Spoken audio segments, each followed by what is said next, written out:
continuación, Lección Educativa de Ciencias Naturales, séptimo grado.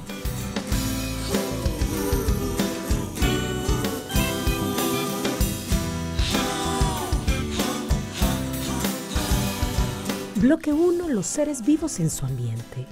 Secuencia 4. Reino vegetal. Programa 9. Fisiología vegetal.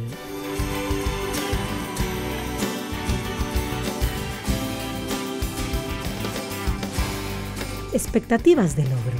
Conceptúan desde sus conocimientos previos el reino vegetal. Simbolizan elementos y situaciones del entorno vegetal. ¿Has abrazado a un árbol últimamente? Si la respuesta es que no, quizás sea una buena idea de que lo consideren cada uno de ustedes, junto con el resto de la población humana. Debemos nuestra existencia a las plantas y a otros organismos que capturan energía de la luz. De hecho, gran parte de la vida en la Tierra es posible a que el Sol proporcione energía de forma continua a los ecosistemas. Este lugar se siente muy confortable. Hay un clima agradable, el color verde de los árboles me proporciona una enorme tranquilidad. ¿Alguna vez se han puesto a pensar qué pasaría si se extinguieran los vegetales? ¿O las plantas? Buena pregunta, ¿verdad? Probablemente me dirían que la vida en la Tierra estaría en grave riesgo y no estarían muy alejados de la realidad. Todos los organismos, incluidos los seres humanos, necesitamos energía para provocar las reacciones metabólicas del crecimiento, desarrollo y reproducción. No obstante, algunos organismos, como nosotros los humanos, no podemos utilizar la luz directamente para las necesidades metabólicas, ya que esto primero debe convertirse en energía química mediante el proceso de fotosíntesis. He aquí la importancia de las plantas. Para que un organismo sea considerado dentro del reino vegetal, debe cumplir ciertas características. En primer lugar, poseen células autótrofas.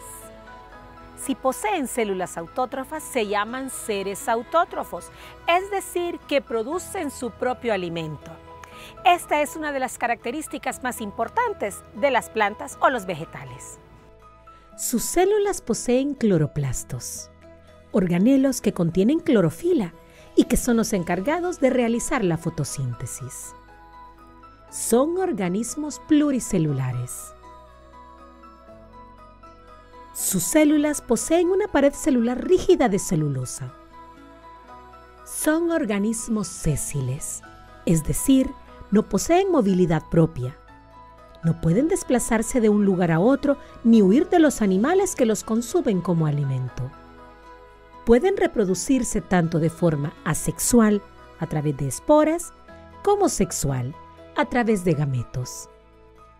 La mayoría de las plantas presenta alternancia de generaciones, llamadas gametofito y esporofito.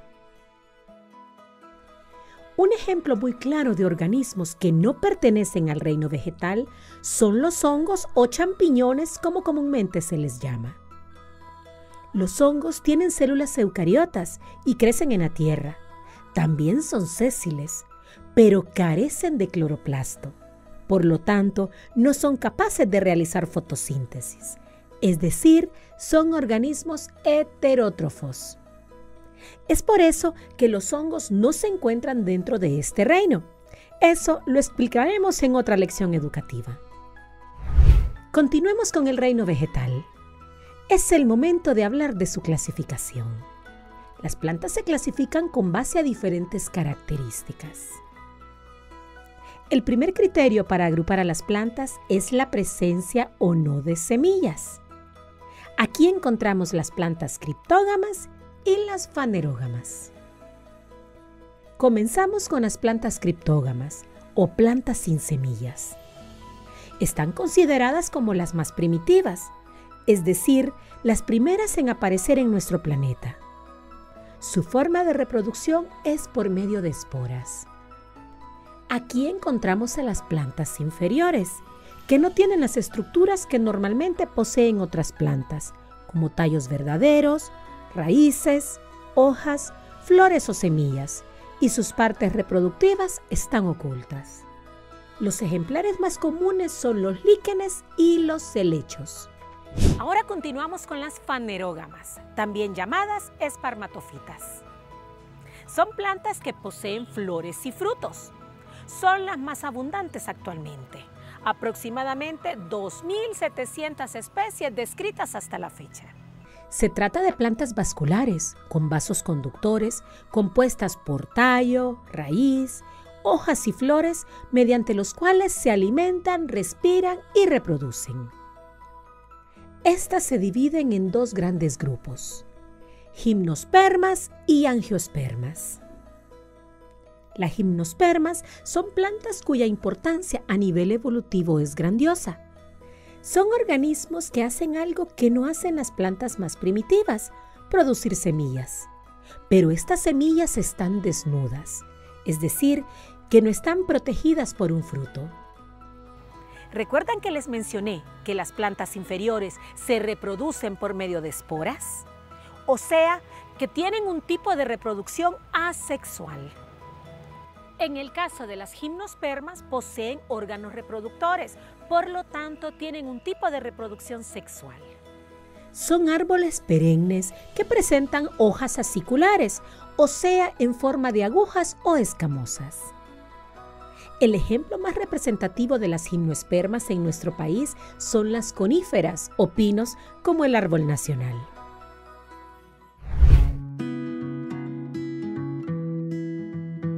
Llegó el color en el planeta Tierra. Con la aparición de las angiospermas en nuestro planeta, la apariencia y funcionamiento de los ecosistemas cambió drásticamente. Si bien los conos de los pinos pueden considerarse flores, las angiospermas llevaron todo al siguiente nivel con la aparición de las flores verdaderas y más adelante con los frutos. Pétalos de colores, aromas, néctar, coevolución con diferentes especies de insectos polinizadores, frutos diversos y un sinnúmero de especies dispersadoras de semilla son producto de la exitosa diversificación de las angiospermas desde su llegada allá por el Jurásico temprano. Con más de 250.000 especies, las angiospermas solo son superadas por los insectos en cuanto a diversificación y han dejado atrás por mucho al resto de las plantas.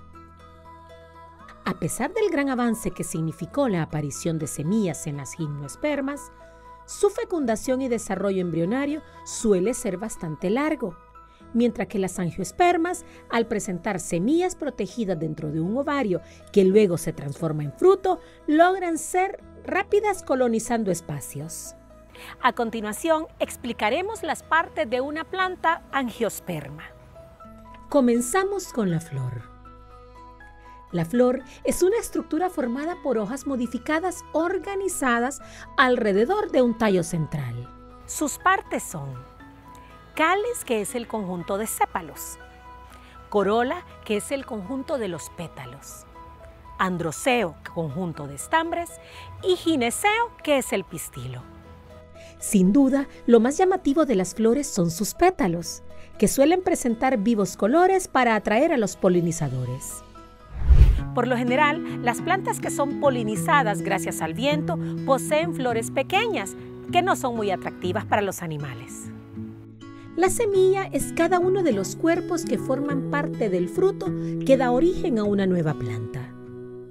Es la estructura mediante la cual realizan la propagación de las plantas, que por ello se llaman espermatofitas. Continuamos con el fruto. Es el órgano procedente de la flor o de partes de ella que contienen a las semillas hasta que éstas maduran y luego contribuyen a diseminarla. Debido a la gran variedad de formas que pueden tomar sus tejidos, se pueden llegar a clasificar más de 2 docenas diferentes de tipos de frutos. Un fruto maduro puede ser carnoso o seco. Los frutos carnosos son los más comunes. Por ejemplo, los mangos, las manzanas, tomates, aguacates y otros. El arroz, las nueces, el trigo, los frijoles son ejemplos de frutos secos. De acuerdo al desarrollo de la semilla, las angiospermas se dividen en 2 grupos: monocotiledóneas y dicotiledóneas.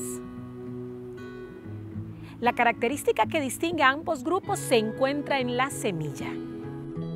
En esta hay un embrión con unas hojas que reciben el nombre de cotiledones, mientras que las dicotiledóneas presentan 2 cotiledones. Las monocotiledóneas tienen uno solo. Dentro de las monocotiledóneas encontramos los lirios, orquídeas, palmeras, el arroz, la caña de azúcar y los plátanos, entre otras. Las dicotiledóneas comprenden unas 2/3 partes de plantas e incluyen especies de mucha importancia tanto económica como alimenticia. El café, la papa, el tomate, girasol, el frijol, la caoba, entre otras. Al reino vegetal también se le conoce como el reino multicolor, debido a la gama de colores que presentan sobre todo las angiospermas. Como lo mencionamos al comienzo de la lección, las plantas son organismos autótrofos, es decir, que tienen la capacidad de producir su propio alimento, por medio del proceso de transformación de energía llamado fotosíntesis. Esta es la característica más importante y conocida de las plantas, misma que le da una enorme ventaja evolutiva y ha sido fundamental en su éxito. Tenemos una pregunta: ¿cómo surgen las plantas? Nuestro planeta está cubierto de plantas que se han adaptado a casi cualquier rincón, desde cactus hasta secoyas, pasando por las palmeras hasta los geranios que adornan los balcones, así como todas las plantas de las que dependemos para alimentarnos.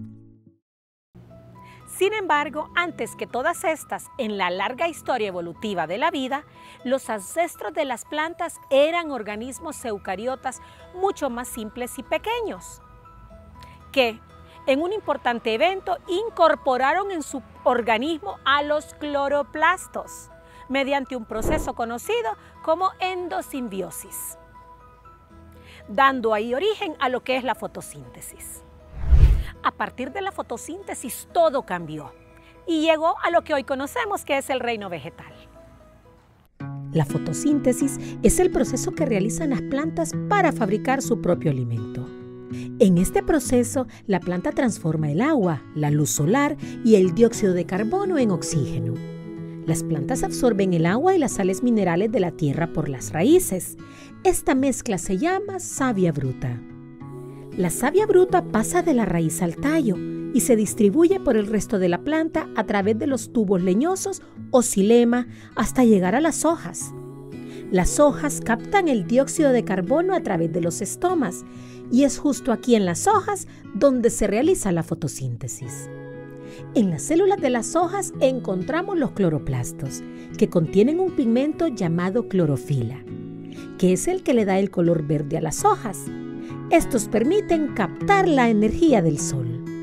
Con la savia bruta, la luz del sol y el dióxido de carbono se realiza el proceso de fotosíntesis, proceso por el que la savia bruta se convierte en savia elaborada y se distribuye por el resto de las plantas a través de los vasos liberianos o también llamado floema. En ese momento es cuando la planta expulsa oxígeno.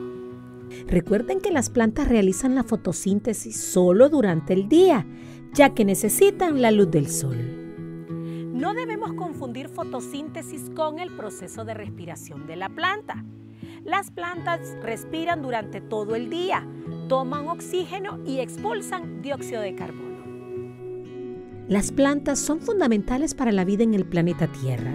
Gracias a ella, el aire se limpia y podemos respirar aire puro. Así es que ya saben, debemos cuidar las plantas y cuando puedan, abracen un árbol y agradézcanle por la energía y el oxígeno que nos regala. Hasta la próxima lección educativa.